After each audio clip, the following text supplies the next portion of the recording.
Have you ever felt like the only one trying to do the right thing?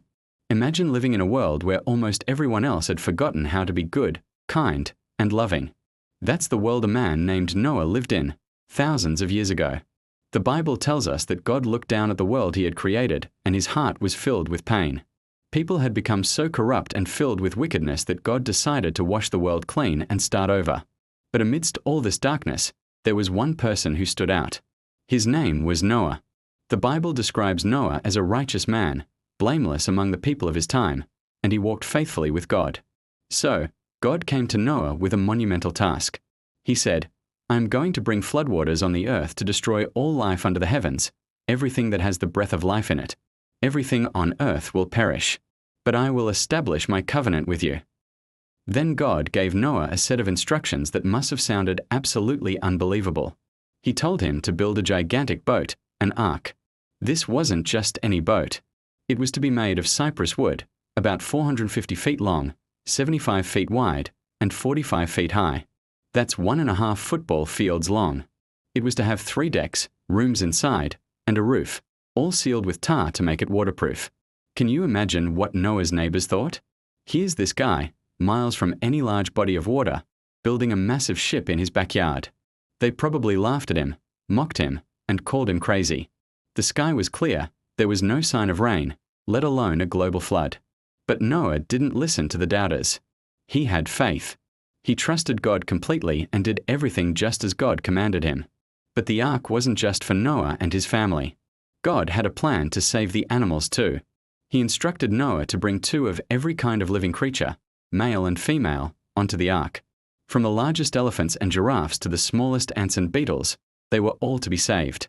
He also told Noah to gather and store every kind of food that would be needed for his family and for all the animals during their time on the ark. It was an enormous job, but Noah, his wife, his 3 sons, Shem, Ham, and Japheth, and their wives all worked together.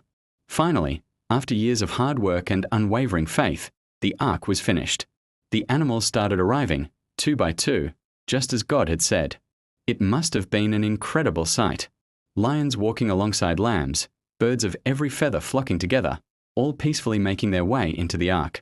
Then, Noah and his family entered the ark, and God himself shut the door behind them. For 7 days, they waited inside the ark. And then, it began. Rain started to fall. It wasn't just a spring shower. The Bible says the springs of the great deep burst forth, and the floodgates of the heavens were opened. It rained for 40 days and 40 nights, relentlessly. The water rose higher and higher, covering the tallest mountains. Everything on dry land perished. But inside the ark, Noah, his family, and all the animals were safe and dry, floating on the very waters that had brought destruction. For 150 days, the water covered the earth. It's hard to imagine being on that boat for so long, surrounded by nothing but water. But Noah's faith never wavered. He had trusted God's promise, and God was with them. Then, God remembered Noah. He sent a wind to blow over the earth, and the waters began to recede. The ark eventually came to rest on the mountains of Ararat. After many more weeks, Noah sent out a raven, and then a dove, to see if the water had dried up from the earth. The first time, the dove came back. The second time, it returned with a freshly plucked olive leaf in its beak, a sign of new life. The third time, the dove didn't return, which meant it had found a place to land.